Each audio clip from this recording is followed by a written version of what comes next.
संपर्क ऐप में हितग्राही प्रबंधन में आपको इस तरह से पेज दिखाई देगा जो अब नया अपडेट निकल कर आया है, जिसमें जो नए अपडेट आए हैं जिसमें मुख्य रूप से हम हितग्राही डिलीट के बारे में जानेंगे।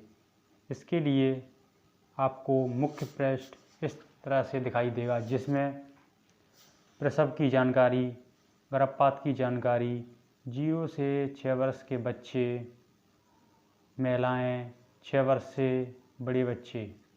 इसमें दो मुख्य रूप से हितग्राही प्रबंधन में दो ऑप्शन मुख्य रूप से प्रसव की जानकारी, गर्भपात की जानकारी, जिसमें गर्भवती माताओं की ये विशेष दो ऑप्शन दिए गए हैं।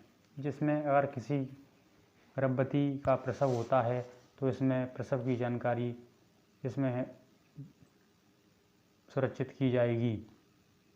इसमें सबसे पहले गर्भवती महिलाओं की जो हम सूची देख रहे हैं वो इस तरह से आपको दिखाई देगी, जिसमें गर्भवती माताएं और धात्री माताएं, इनकी दोनों की सूची इस तरह से दिखाई देगी, जिनमें गर्भवती और धात्री माताएं दोनों इस महिला वाले ऑप्शन में दिखाई देंगी। इसमें गर्भवती धात्री माताओं की पूरी लिस्ट निकल कर आएगी और आपको गर्भवती धात्री माता की सूची, सभी महिलाओं की सूची इसी ऑप्शन में दिखाई देगी।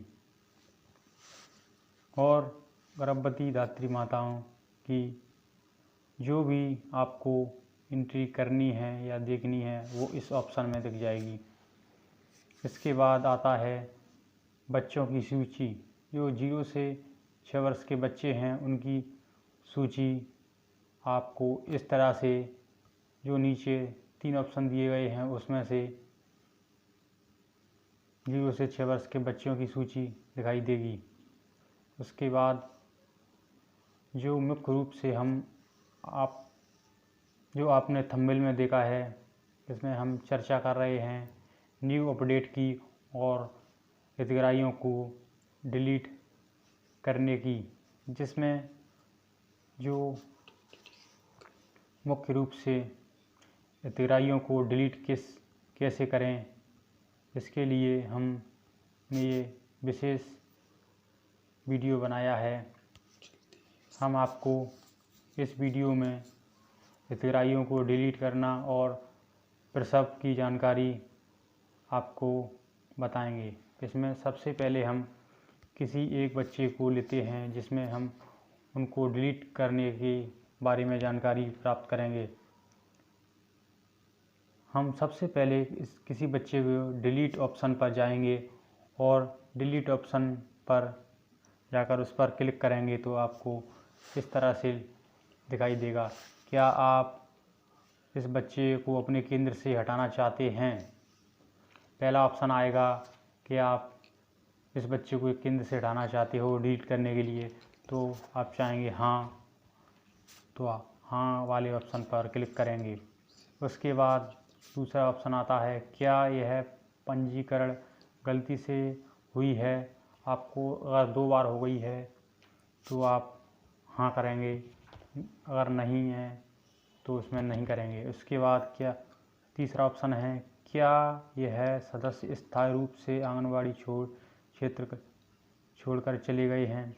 जिसमें इस ऑप्शन में अगर कोई व्यक्ति बाहर जाता है या कहीं आंगनवाड़ी को छोड़कर चला जाता है तो आप उस ऑप्शन के आधार पर आप उसे डिलीट कर सकते हैं। उसके बाद अगला स्टेप ऑप्शन है, क्या हितग्राही की मृत्यु हो गई है?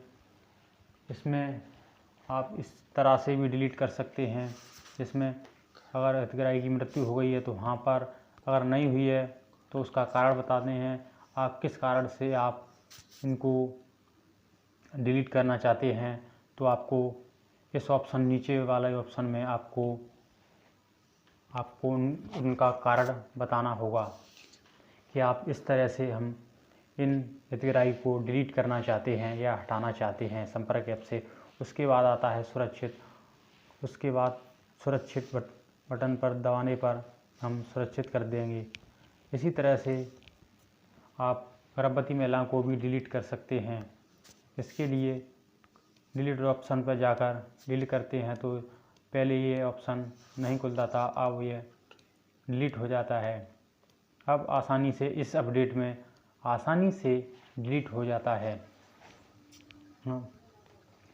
इस अपडेट में जो बच्चे और गर्भवती दात्री को आप आसानी से डिलीट कर सकते हैं। और इसके बाद आता है महिलाओं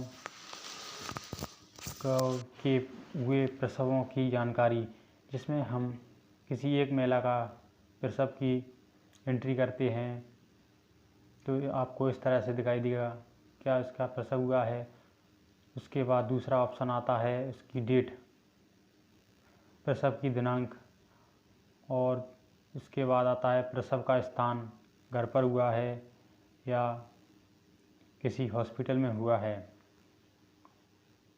घर पर है तो घर पर, और नहीं तो हॉस्पिटल में हुआ है तो हॉस्पिटल पर टिक करेंगे।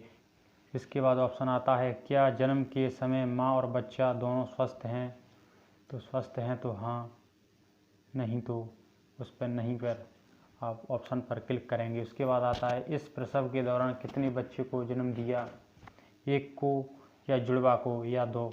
आप स्क्रीन पर देख रहे हैं इस तरह से ये हुआ है तो एक, नहीं अगर जुड़वा हुआ है तो जुड़वा वाले ऑप्शन पर क्लिक करेंगे। उसके बाद आगे वाले ऑप्शन पर क्लिक करके आगे की प्रोसेस होती है। इसमें शिशु की जानकारी, इसमें क्या शिशु जीवित है, जिसमें शिशु जीवित है या अगर इसकी मृत्यु हो गई है तो मृत्यु लिखनी है, अगर जीवित है तो हाँ। उसके बाद ऑप्शन आता है लिंग, या लड़का है या लड़की या बालक या बालिका। उसके बाद ऑप्शन आता है क्या शिशु का कोई नाम है, हाँ है तो इसमें नाम दर्ज करेंगे, नहीं है तो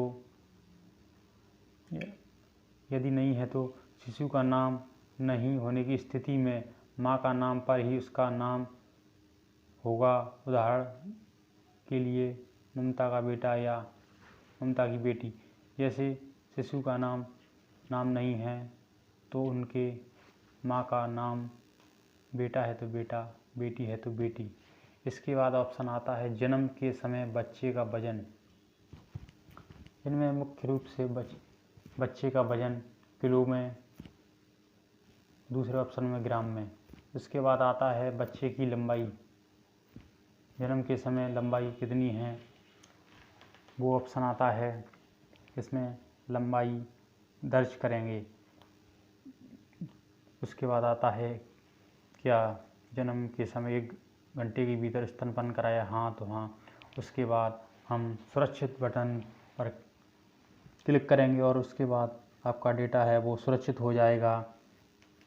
और सुरक्षित हो जाने के बाद और उसके बाद दूसरा ऑप्शन आता है गर्भपात की जानकारी, जिसमें अगर किसी महिला का गर्भपात हुआ है तो इसमें हम